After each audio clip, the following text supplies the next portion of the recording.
everybody, it's Gio. Welcome back to my channel. So today I wanted to talk about a topic that is a little bit late, but nonetheless I still want to really talk about it, and that is the series that we saw last week in the Overwatch League with the Chengdu Hunters versus the Vancouver Titans. Ultimately, this series did not go how a lot of people expected it to. If you were anything like me, you would have expected Vancouver to have taken it very cleanly. They obviously are very well known for how good their GOATS is, and no one expected Chengdu to be able to live up to that, and also the fact that Chengdu, you know, they mostly survive on these really sort of crazy compositions, very reminiscent of their home region of China.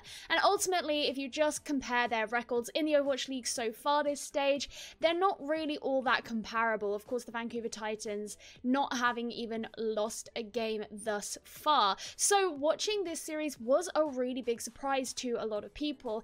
And, you know, as you watched it, especially if you're kind of paying close attention to what was going on, you noticed there were certain things that were kind of coming up again and again, that Chengdu were just doing really well to outsmart Vancouver and really outplay them. So I've picked 3 fights from that series, which is quite hard because there are a few that I wanted to talk about. It was a 5-game series, but I managed to pick 3 fights. There were mostly clutch fights where Chengdu came out on top. And I wanted to talk a little bit about what was actually happening in those fights that led Chengdu to come out on top to win them and be able to either, you know, clutch things out or at the very least cause a really big problem for Vancouver. So let's go. Okay, so this first fight was on Ilio's Lighthouse, and Vancouver, they flipped the point back, so it's in overtime. Chengdu have just lost Late Young and used self-destruct, so an EMP self-destruct combination are completely out of the question. Vancouver just have completely monopolized the point. Amon comes onto the point and just sits still. It completely takes away the attention as Elsa comes in with EMP, getting all 6 members of Vancouver. At the same time, Ivaltel has the chance to resurrect Late Young. Imung goes down, but all of Vancouver being in one place to the side of the point gives Jinmu the perfect opportunity to use his barrage. Plus, he's pocketed by a Mercy, and Kyo is using a very aggressive Transcendence, and after that, it's just an easy cleanup of Janu and Haxel. Alright, so before this fight has even begun, Vancouver have 0 ults, and Chengdu have a Graviton and self-destruct. Vancouver have got 20 seconds left to reach the point. So they try to rotate right instead of taking main or left. Going left could put them at a really big risk of a Graviton self-destruct combo and would mean that they'd have to fight also through a choke point to get onto the point. And obviously going through main when that's where Chengdu are stationed, you don't really want to do that. Chengdu used the Graviton into the pillar after Janu has already made his way towards the point, meaning that he actually had no way of eating it. They also follow up with the self-destruct. This also separates Twilight and Haxel from the team. If they move forward, they die. They can't really add any healing, and no one but Janu has access to the point. Bacon Jack uses his personal barrier so he can get in really close and deal damage into the Graviton. Siominsu and Slime die, so the team now lack healing, they don't have a boop available, they don't have a speed boost, or a potential Graviton surge, as well as the primary damage dealer being gone. They're relying on the Inspire and the Harmony Orb and the Repair Pack. However, Bumper also gets taken down, so Chengdu then turn their attention to the point just as Elsa actually remexes. Janu of course gets focused down, which is a fairly quick death for him as he's completely alone. And Twilight and Haxel are still making their way over, but they still don't actually have a Transcendence available until right at the last minute, and this is where Jinmu uses his whip shot to keep him away, and that leads overtime to tick down.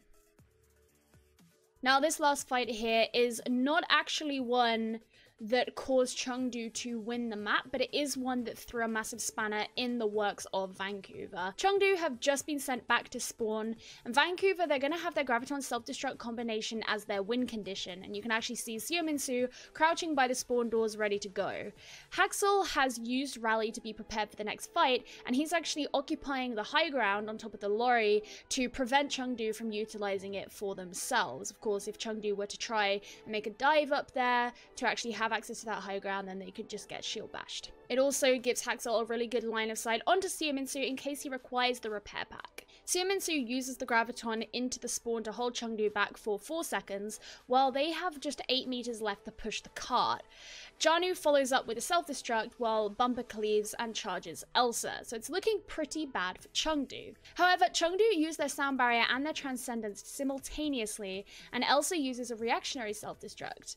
Bumper receives the projected barrier off of Seo Min-soo, meaning he can actually turn around and run away from it without actually having to hold up his shield, which would slow him down, as Chengdu actually begin to escape the graviton. Among is on the other side of the pillar, however, and uses his Earth Shatter as Vancouver are so close by, being on the card, and there's no shield available for protection. Bumper did actually try to get to the team, but he got booped away by Yveltal.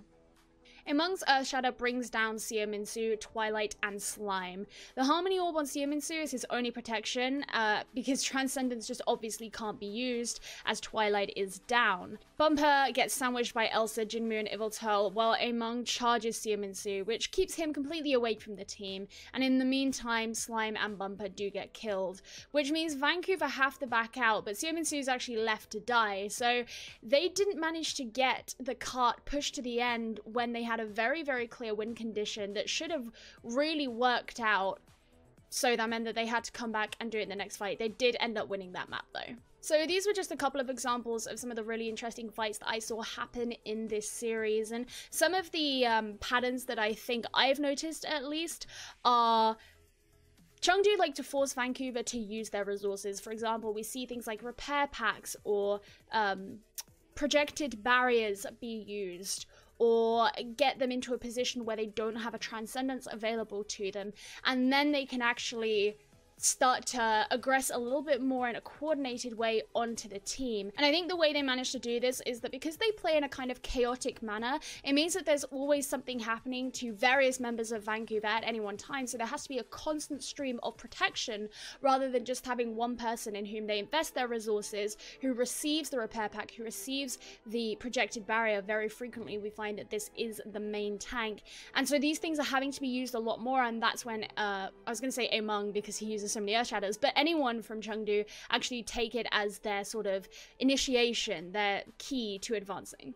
They also use a lot of distraction techniques. Of course, we see Among play Hammond a lot of the time, and that's pretty much the whole point of Hammond. He's almost like a tanky tracer in that matter, is that he's very self-sustaining, and that means he can go off on his own. And in that Ilios clip, we saw he pretty much used distraction as sort of the win condition. He managed to take all that attention onto himself from Vancouver, allowed his team to then move in, and that's something that they are very good at doing. But that's not the only instance that we see that. We actually saw in a fight that I didn't end up going through in this video, but Jinmu did it very well on Hollywood, where he completely took the attention from Twilight, meaning that Twilight then had to kind of deal with a crossfire and wasn't able to give his attention actually onto his own team. So that's another thing that Chengdu do really well. I think ultimately also there was just a serious issue of not a case of not respecting the opponent, but maybe just not knowing what to expect. Everybody said that Chengdu weren't going to be able to take Vancouver in a 3-3 situation, and yet we saw really, really good 3-3 play coming out from them. And, you know, some really characteristic plays we saw was Among was very, very good at counter-shattering. They would always be able to bring the Earth Shatter out from Bumper, and then use that as an opportunity to bring out their own, and see those really small, you know, in-routes and opportunities where they could be aggressive. It is obviously to the advantage of the Chengdu Hunters that they do have quite a unique playstyle and compositional preferences, so that means that, you know, other teams don't really have anything to practice or scrim against unless they are specifically scrimming against Chengdu, and so they can be a little bit more unpredictable. But I think it'll be interesting to see how other teams manage to kind of evolve to be a little bit more foolhardy against these sort of compositions and playstyles, or if Chengdu end up just kind of being able to take these series, well, they didn't win this series, but being able to actually take these series very far in the future, just like they did with this one. I was really actually impressed with this series because it's not the one last week that I thought was gonna really capture my interest, but I just thought it was so cool, and I thought I would share with you a couple of my thoughts on it. Let me know what you think about either of these two teams, whether it's in regards to this series or another series they played in, or just the teams in general. I'm really interested to know. I always want to learn more about certain Overwatch League teams, and I will see you guys in the next video. Thanks for watching.